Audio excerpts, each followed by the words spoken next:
ओम नमो भगवते वासुदेवाय। मित्रों, आपके और आपके परिवार पर भगवान नारायण की कृपा सदैव बनी रहे। प्रत्येक एकादशी का अपना एक महत्व होता है। हर माह में 2 एकादशी पड़ती हैं और साल में 24। हालांकि प्रत्येक तीसरे वर्ष अधिक मास होने से 2 एकादशियां जुड़कर ये कुल 26 हो जाती हैं और हर एकादशी बेहद खास होती है। एक एकादशी तिथि शुक्ल पक्ष में आती है और दूसरी कृष्ण पक्ष में आती है। शास्त्रों में इस दिन को पुण्यदायी माना गया है। कहा जाता है कि इस दिन व्रत रखने से जीवन के कई संकट टल जाते हैं और कई परेशानियों से निजात मिलती है। अगर आज के दिन आप दान और पुण्य करते हैं तो आपको जीवन में कभी आर्थिक रूप से परेशान नहीं होना पड़ता है। हिंदू पंचांग के अनुसार वैशाख मास के शुक्ल पक्ष की एकादशी को मोहिनी एकादशी मनाई जाती है। इस दिन भगवान विष्णु की उपासना करने से सभी दुख दर्द दूर हो जाते हैं। शास्त्रों में मोहिनी एकादशी व्रत को बहुत ही महत्वपूर्ण माना गया है। इस दिन श्री हरि ने असुरों का वध करने के लिए मोहिनी रूप धारण किया था।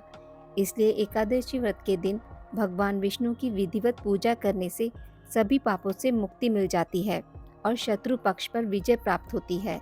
साथ ही एकादशी व्रत रखने से घर परिवार में सुख शांति का आगमन होता है और साधक को धन बुद्धि ऐश्वर्य एवं विद्या की प्राप्ति होती है।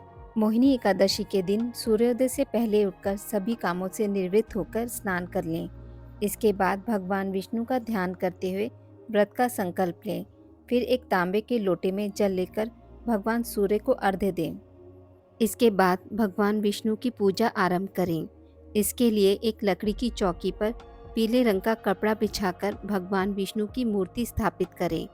इसके साथ ही माँ लक्ष्मी की मूर्ति भी स्थापित करें। इसके बाद पूजा शुरू करें। सबसे पहले जल से आचमन करें। इसके बाद भगवान विष्णु को पीला चंदन लगाने के साथ पीले रंग के फूल, पीले वस्त्र, पीला भोग लगाएं।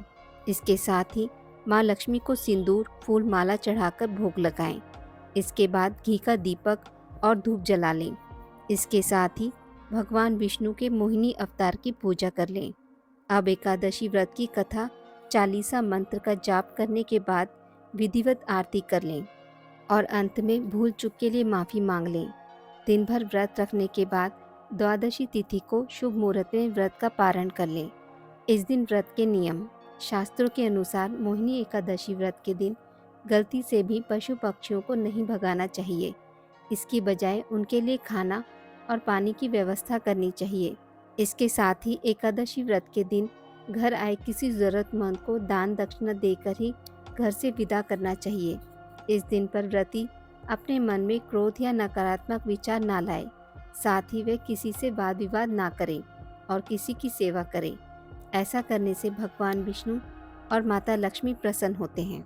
साल 2024 में मोहिनी एकादशी 19 मई दिन रविवार को मनाई जाएगी। एकादशी तिथि प्रारंभ होगी 18 मई को सुबह 11:22 पर। एकादशी तिथि समाप्त होगी 19 मई को दोपहर 1:50 पर। उदया तिथि के अनुसार मोहिनी एकादशी का व्रत 19 मई दिन रविवार को रखा जाएगा। मोहिनी एकादशी के दिन पूजा का शुभ मुहूर्त रहेगा 19 मई को सुबह 7:10 से दोपहर 12:18 तक। व्रत पारण का समय रहेगा 20 मई को सुबह 5:28 से 8:12 तक। मोहिनी एकादशी व्रत की कथा। एक समय धर्मराज युधिष्ठिर ने श्री कृष्ण से पूछा कि हे तात, कृपया करके ऐसे व्रत के बारे में बतलाइए जिसे करने से मनुष्य को सभी मोह माया और पतन के मार्ग पर चलने से भी मुक्ति मिलती हो। इस व्रत की कथा क्या है, कृपया विस्तार से सुनाइए। तब श्री कृष्ण बोले, हे धर्मराज, ऐसे एक व्रत के बारे में मैं आपको बतलाता हूँ। गुरु वशिष्ठ के कहने पर इस व्रत का पालन श्री राम ने भी किया है। इस व्रत की कथा ध्यानपूर्वक सुनिए। एक समय की बात है, सरस्वती नदी के तट पर भद्रावती नाम का एक सुंदर नगर था। इस नगर में घूतिमान नामक राजा शासन करते थे। वहाँ सभी प्रकार के धन वैभव से संपन्न धनपाल नामक व्यवसाय भी रहता था। धनपाल परम विष्णु भक्त और धर्मपरायण व्यक्ति थे। उन्होंने नगर में जरूरतमंद लोगों के लिए कई भोजनालय, कुएं, सरोवर, धर्मशालाएं आदि बनवाए थे। इसके साथ ही नित्य पूजा, दान पुण्य और सत्कर्म करना भी धनपाल के व्यवहार में था। धनपाल के 5 पुत्र थे, जिनका नाम था सुमना, सद्बुद्धि, मेधावी, सुकृति और घृष्टबुद्धि। चारों पुत्र धनपाल की तरह ही धार्मिक और सज्जन थे, परंतु सबसे छोटा और 5वां पुत्र घृष्टबुद्धि इसके ठीक उलट स्वभाव का था।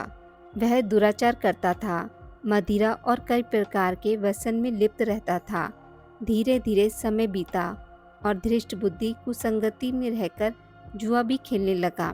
स्त्रियों के साथ व्यभिचार और भोग विलास करने में उसे सुख मिलने लगा। वह हर दिन मांस मदिरा का सेवन करता और अपने पिता के धन को खर्च करता था। एक दिन घृष्टबुद्धि की इन्हीं आदतों से परेशान होकर धनपाल ने उसे घर से निकाल दिया। घर से निकाले जाने के बाद वह अपने पास के गहने कपड़े बेचकर गुजारा करने लगा। धीरे धीरे जब यह सामान भी खत्म हो गया तो उसके गलत आदतों वाले सभी स्वार्थी दोस्तों ने उसका साथ छोड़ दिया। अब घृष्टबुद्धि ने भूख और प्यास से दुखी होकर नगर में चोरी करना शुरू कर दिया। एक बार वह चोरी करते हुए पकड़ा गया। उसे बंदी बनाकर सिपाहियों ने राजा घूतीमान के सामने पेश किया। राजा ने उसे कारागार में रहने की सजा सुनाई। जब उसकी कई महीनों की सजा खत्म हुई और वह कारागार से बाहर आया, तब राजा ने उसे नगर से निकल जाने के लिए कहा। घृष्टबुद्धि नगर से निकलकर सीधा वन में चला गया। वहां भूख से परेशान होकर वह पशु पक्षियों को मारकर खाने लगा। कुछ समय बाद उसे खाने के लिए पशु पक्षी का मांस मिलना भी बंद हो गया। ऐसे में एक दिन खाने की तलाश में घूमता हुआ भूख प्यास से दुखी होकर धृष्टबुद्धि कौंडिन्य ऋषि के आश्रम में जा पहुंचा। वह वैशाख का माह था और ऋषि कौंडिन्य गंगा स्नान करके वापस आश्रम आ रहे थे।